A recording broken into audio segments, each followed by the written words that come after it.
ආයිබෝන් කියලා පිළිගන්නවා හැමෝම හංසන YouTube channel එකට. හරි. අපි මීට කලින් වීඩියෝ එකක් අපි කතා කරා පරිමිතිය. පරිමිතිය කතා කරද්දී අපි 6 වසරේ සිට 9 වසර දක්වා තිබ්බ පරිමිතිය කොටසක් කතා කරා. දැන් අපි ඉන්නේ 10 වසරේ. 10 වසරෙන් පරිමිතිය කියලා පාඩම ඉවරයි.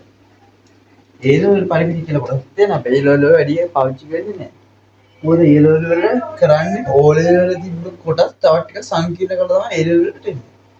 එතකොට අපි සාමාන්‍යයෙන් දන්නවා පරිමිතිය කියන්නේ මොකද්ද? යම් කිසි තල රූපයක වටේදී. එතකොට 10 වසර වෙනදී තල රූප තමයි. 10 වසරේදී මෙන්න මේ අලුත් එක්කෙනෙක් ඉන්න කේන්ද්‍රික ඛණ්ඩ කියලා. දැන් කේන්ද්‍රික ඛණ්ඩ කියන එක අපිට වැඩි අහුවෙලා නැහැ. ඇත්ත කතාව. අපි වරම මේ කේන්ද්‍රික ඛණ්ඩ කියන්නේ මොකද්ද කියලා. දැන් අපි කව කට්ටක් කරා. පාටත් ඕන නම් ගෙදරදී කරලා බලන්න පුළුවන්. මේක කරලා බලන්න. එතකොට ඔයාලට තේරෙයි කේන්ද්‍රික ඛණ්ඩ කියන්නේ. කව කට්ටක් කරා මෙන්න මේ වෘත්තයක් අඳගන්න.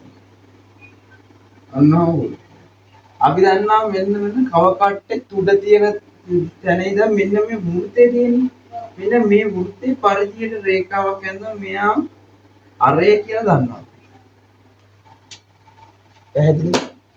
මොකද කව කට්ට කියලා මෙහෙම ගහුවා වෘත්තයක් කේන්ද්‍රය සිට පරිධියට යාය කරන රේඛාව වෘත්තය කේන්ද්‍රය කියන්නේ මේ කව කට්ටේ තුල තියෙන තැන.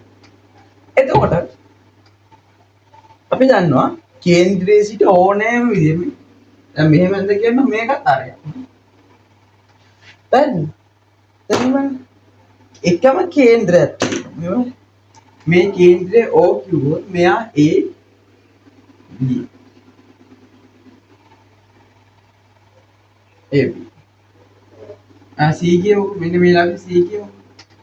දැන් ඔයාලට පේනවා ඇති OA කියන හරියයි OB කියන හරියයි ACB කියන ඡාපය තියෙනවා. අරයවල් දෙකක් සහ ඡාපයක් හිමුන්න අපි මේක හඳුන්වනවා ACB කේන්ද්‍රික ඛණ්ඩය. ACB කේන්ද්‍රික ඛණ්ඩය. ඇයි මේ කේන්ද්‍රික ඛණ්ඩයේ කෝණයක් හැදෙනවා θීටයි. ආය හරි.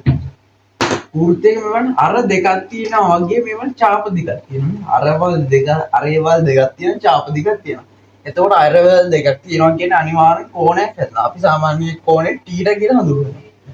හරිද? එතකොට මෙන්න මේ වගේ තමයි ඒ කියන්නේ දැන් කේන්ද්‍රික ඛණ්ඩයක් කියන්නේ එක වෘත්තයෙන් පංගුවක්. මේ කේන්ද්‍රික ඛණ්ඩය මේක කේන්ද්‍රික ඛණ්ඩය. මෙහෙම ගියොත් මේ ලොකු එකක් කේන්ද්‍රික ඛණ්ඩය. මෙහෙම ගියොත් මේක එතකොට අර්ධ වෘත්තය කියන්නේ බොහෝ කල කේන්ද්‍රික ඛණ්ඩයක්.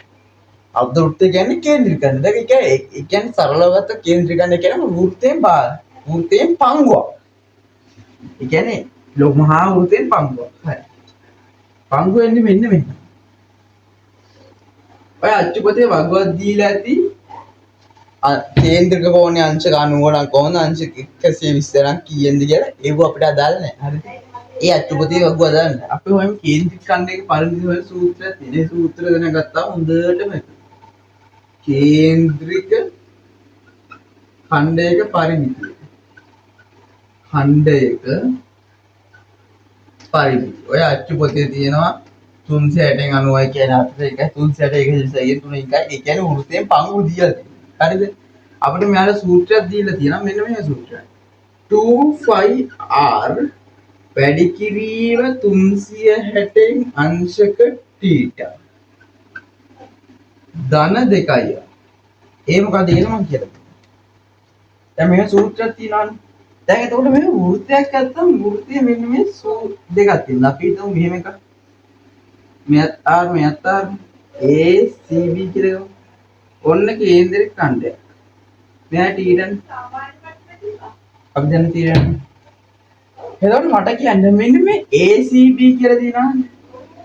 අපිට තව සූත්‍රයක් ගන්න බලමු. මොකද්ද? කේන්ද්‍රික ඛණ්ඩයේ ඡාපදික කියලා සූත්‍රයක් ගන්නත් වෙනවා.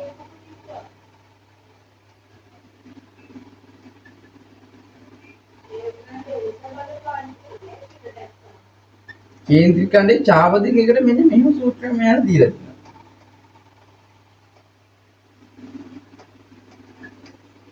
ඊ මොකද්ද? කේන්ද්‍රික ඛණ්ඩයක ඡාපදික කියන්නේ මොකද්ද? කේන්ද්‍රික ඛණ්ඩයක චාපදික කියන්නේ මෙන්න මේ දුරමේදී මේක තමයි කේන්ද්‍රික ඛණ්ඩයේ චාපදික කියන්නේ. හරිද? ඒ චාපදික හොයන්නේ 2πr කින් 360 ට. හරිද? 2πr කින් 360 ටනේ. ගන්න වෙන්නේ කේන්ද්‍රික මේ චාපදික හොයන්නේ ගන්න වෙන්නේ 2πr කින් 360 ට. එතකොට දැන් මේක සූත්‍රය අපිට වෙනස් කරන්න පුළුවන්. ඕක 5D වැඩි කිරි 360 ට කියලාත් ගන්නවා. ඒ සූත්‍රය අපිට වැඩක් නැහැ. බොහෝ කොට පිට ගන්න 2πr වැඩි කිරි 360 ට මම බෝකටත් වට ඕන මේක ලියලා තියන්න. අනිත් සූත්‍රය තමයි 5D වැඩි කිරීම 360 ට. මේ සූත්‍ර ගත්තත් නැහැ. හැබැයි හොඳට මතක තියාගන්න. මම මේ කියන කතාව හොඳට මතක තියාගන්න. අපි බොහෝ දුරට ගන්න මේ සූත්‍රය තමයි. මේ සූත්‍රය වැඩි පාවිච්චි කරන්නේ. දැන් මට කියන්නේ පරිමිතිය කියන්නේ යම් කිසි තල රූපයක වටේ දිගන්නේ. දැන් මේ බලන්න. මේ කේන්ද්‍රික ඛණ්ඩේ පරිමිතිය කියන්නේ මේ චාපදික එන්න ඕන. මෙන්න චාපදික කරන්නේ අපි. මේ බලන්න චාපදික කරන්නේ. මිතින් චාපදික. ඊට පස්සේ මොකද වෙන්නේ? මේ කොටස් දෙක එකතු වෙන්න ඕනනේ. හැබැයි මෙයත් අරයත් මෙයත් අරය. R ට R එකතු වුණා කියන්නේ මේ අරයට මේ අර එකතු වුණාම 2R වෙනවා නේද? ඒක තමයි මේ එකතු වෙලා. ආය බලන්න. යම් කිසි තල රූපේ පරිමිතිය කියන්නේ වටේ. මේ බලන්න. මෙයාගේ චාප දිගයි මේ අරේවල් දෙක එකතු වෙන්න ඕන. චාප දිග තමයි මේ එකතු වෙලා දෙන්නේ. මේ බලන්න. චාප දිග. මේ ඉතින් චාප දිග වෙන සූත්‍ර 2πr කින් 360 හරි. ඇයි මේ සූත්‍රයක් හැදෙන්නේ කියන්නේ ඔකට දැන් කල්පනා කරමු අපි. 2πr කින් 360 හරිනේ. හරි කතන්දරේ වෘත්තයක වර්ගඵලය හොයන්න කොහොමද? 2πr. ඒක කිසි වෙනසක් නැහැනේ. වෘත්තයක වර්ගඵලය හොයන්නේ 2πr. ඒක දන්නවනේ. මං කිව්ව කේන්ද්‍රික ඛණ්ඩයක් කියන්නේ සරලව නිර්වචනයක් ගත්ත වෘත්තයෙන් පංගුවක්. 2πr තියෙනවා. එයාගෙන් 360න් ටීඩා ගන්නවා. මොකද මුළු වෘත්තයගේ 360න් එයාගෙන් ටීඩා කියලා සංඛ්‍යාවක් ගන්නවා. එතකොට තමයි ඒක පංගුවක් වෙන්නේ. දැන් මේ ටීඩා කියන එක නියතගයක්. කියන්නේ ටීඩා කියන දැන් මේක හැටියට 120ක් වෙනවා. සමහර ඒවාගේ 90යි. සමහර ඒවාගේ 60යි. ඒවා ගණන් හදනකොට තේරෙනවා. ඒ වගේම මේ පරිමිති කියන්නේ මේ චාප දිගයි මේ අරේවල් දෙක තුන. මෙන්න චාප දෙක මෙන්න අරේවල් දෙක. පැහැදිලිද? එන්නේ එහෙම තමයි කේන්ද්‍රික ඛණ්ඩයක පරිමිතියයි චාප දිග වෙන සූත්‍ර දෙක ගොඩ නැගෙන්නේ. හරිද? එහෙනම් ඉස්සෙල්ලාම අදාගන්න කේන්ද්‍රික ඛණ්ඩයේ පරිමිතිය කියලා මාතෘකාව. දාලා කේන්ද්‍රික ඛණ්ඩයේ චාප දිග සමානයි 2πr වැඩි 360න් t කියලා දාලා. හරිද? දාලා චුට්ටක් මෙන්න මේ 2πr කින් 360න් t කියන සූත්‍රය කොටු කරගෙන යටින් මේකත් දාගන්න. ඇයි දන්නවද මේකත් දාගන්න කියන්නේ මේ සූත්‍රෙත් ඔයාලා චුට්ටක් දැනගෙන තිබ්බට කමක් නැහැ. ඊට පස්සේ මෙන්න මේ පරිමිතිය සූත්‍රෙත් ලියා ගන්න. හරිද? පරිමිතිය සූත්‍රය ලියා ගන්නකොට මේ වගේ රූපයක් ඇඳලා මෙයා චාපදික. මේ අරේවල් දෙකනේ. ඔන්න බලාගන්න. ඉස්සෙල්ලා මේක දාගන්න. ඊට පස්සේ මේ සූත්‍රය දාගන්න. කේන්ද්‍රික ඛණ්ඩයක පරිමිතිය. චාපදික වෙනුවට මෙයා ඊතලයක් දාගන්න අරේවල් දෙකම. අරේවල් දෙක වෙනුවට මෙයාට ඊතලයක් දාගන්න. එතකොට අපිට මේක පැහැදිලි වෙනවා. මොකද කියන්නේ මම කිව්ව ඉස්සෙල්ලාම චාපදික සූත්‍ර දෙක දාගන්න. මෙයා චුට්ටක් රතු පෑනකින් පුළුවන් නම් රවුම් හරි කරලා තියාගන්න. ඒ තරම් වැදගත් මේ සූත්‍රය. ඊට පස්සේ මේ සූත්‍ර දාගන්න. කේන්ද්‍රික ඛණ්ඩයක පරිමිතිය. මේක දාගන්න ඕනේ. මේක දැම්මට පස්සේ මේ වගේ වෘත්තයක් ඇඳගෙන. වෘත්තයක් ඇඳගෙන ඔය වගේ කේන්ද්‍රික ඛණ්ඩයක් ඇඳගෙන චාපදිගේ මේ චාපදිගේ සූත්‍රෙ මෙතන දාලා අර ඒ සූත්‍රෙ මෙතන දාන්න. එතකොට ඔයාලට තේරෙනවා මේ ඇවිල්ලා වටේ දිගක්. එහෙනම් ඒ ටික ඔයාලා දාගන්න. හරි. අපිට ගානක් දීලා දිනා අරේ සෙන්ටිමීටර 7ක් වූ හා කේන්ද්‍ර කෝණයේ අංශක 60ක් වූ කේන්ද්‍ර ඛණ්ඩයක චාපදිග සොයන්න. එතකොට මෙන්න මේ වගේ ගානක් අපි හදාගෙන යද්දී සූත්‍රය දැනගන්න. චාපදිග සමානයි 2πr වැඩි 360න් t. අපි දැන් රූපයක් ඇඳගත්තා. ඒ රූපය දීලා නැති වෙන්න පුළුවන්. හැබැයි අපි මේකට රූපයක් ඇඳ ගන්න ඕනේ. සමහර ගණන් වලට මොකද මේ පොඩි ගානින්ද අපි රූප ඇඳගා අපි රූප අඳින්න පුරුදු වෙන්නේ. අංකක ජ්‍යාමිති මම නම් බොහෝ දුරට පාවිච්චි කරන ට්‍රික් එක තමයි රූප ඇඳීම. රූප අඳින්න නැතුව බොහෝ දුරට ගානක් අපිට තේරුම් ගන්න බෑ. මොකද මේ රූපමය සංකල්පයක් කියන්නේ අපේ මනසත් එක්ක බැඳිච්ච භාවනාවක් වගේ දෙයක්. ඒක අපි මේ රූපයට ඇඳගත්තා. මේ වගේ මූර්තියක් ඇඳගත්තා. හරි 7යි කේන්ද්‍ර කෝණේ 60යි කියන ඔහොම ඇඳගත්තා. මේක චාපදික ගාන කියන්නේ. හරි. දෙවන 5 සමානයි 7න් 22යි. ඒක වෙනස් වෙන්නේ නැහැ. ඕලෙල් වලට වා 11 වසර විභාග ඉවරනකම් 5 සමානයි 7න් 22ම තමයි. හරිද? 5 සමාන 7න් 22. දෙකක් දෙවාරයක් 7න් 22 වලින් අරය කීයද 7යි. 7 වැඩි 360. ටීඩා කීයද අංශක 60. මෙන්න කේන්ද්‍ර කෝණය 60යි. ටීඩා කියන්නේ කේන්ද්‍ර කෝණයනේ 60.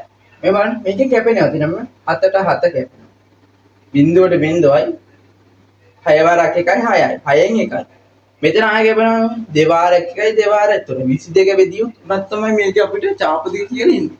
එතකොට 22 බෙදියු 3 සෙන්ටිමීටර පිළිතුරු තුනක් ඔයාලට ලකුණු හම්බ වෙනවා. 7න් 3යි 1 සෙන්ටිමීටර තුනක් ඔයාලට ලකුණු හම්බ වෙනවා. මේ 7න් 3යි 1 කියන්නේ මේක මිශ්‍ර සංඛ්‍යාවක් කරලා. ඔන්න ඔය විදිහට තමයි අපි සාමාන්‍යයෙන් ගානක් ඔයාලට මේක හදන්න තියෙන්නේ. පැහැදිලිද? මෙන්න මෙහෙම තමයි අපි ගානක් හදන්න තියෙන්නේ. ඔයාලට ටිකක් පරිමිතිය ගානකුත් තියෙනවා. අපි චුටි පරිමිතිය ගානකුත් හදමු. මම ටිකක් වෙනස් ගානක් හදලා පෙන්නන්නම්. හරිද? වෙනස් ගානක් මම ඔයාලට හදලා පෙන්නන්නම්. ඔන්න අපිට තියෙනවා වෘත්තයකින් 3න් 2ක් වූ කේන්ද්‍ර ඛණ්ඩයක පරිමිතිය සෙන්ටිමීටර් 260. එහි ආරය සොයන්න. ඔන්න ඔය වගේ ගානක් තමයි ඔයාලට ටිකක් පුරුදු මත. අපි වෘත්තයක් ඇඳගමු. මම කිව්වනේ මේකට වෘත්තයක් අඳින්නේ නැතුව මේ ගාන හදන්න බෑ. හදන්න බෑ කියන්නේ ගාන ටික තේරුම් ගන්න බෑ. අපි නිකන් වෘත්තයක් ඇඳලා බලමු පොඩි වෘත්තයක් මෙන්න. අරේ දන්නවද මේ වෘත්තය ඉන්නේ? එහෙනම් ආර් කියලා දාගමු. දැන් මේ බලන්න. මේකේ පරිමිතිය දීලා තියෙනවා. නිකන් අපි හිතමු මෙහෙම කේන්ද්‍ර ඛණ්ඩයක් කියලා. මෙයා t. මෙන්න මේක කේන්ද්‍ර ඛණ්ඩය. මේකේ චාපදිය දීලා තියෙනවද? නෑ. හැබැයි පරිමිතිය දීලා තියෙනවා. හරි. ඒ කියන්නේ මෙන්න මේ චාපදිගයි මෙන්න මේ අරයවල් දෙකයි එකතුව දීලා තියෙනවා. ඒකේ සූත්‍ර දාගමුකෝ. පරිමිතිය සමානයි. ඒක අපි දාගමුකෝ.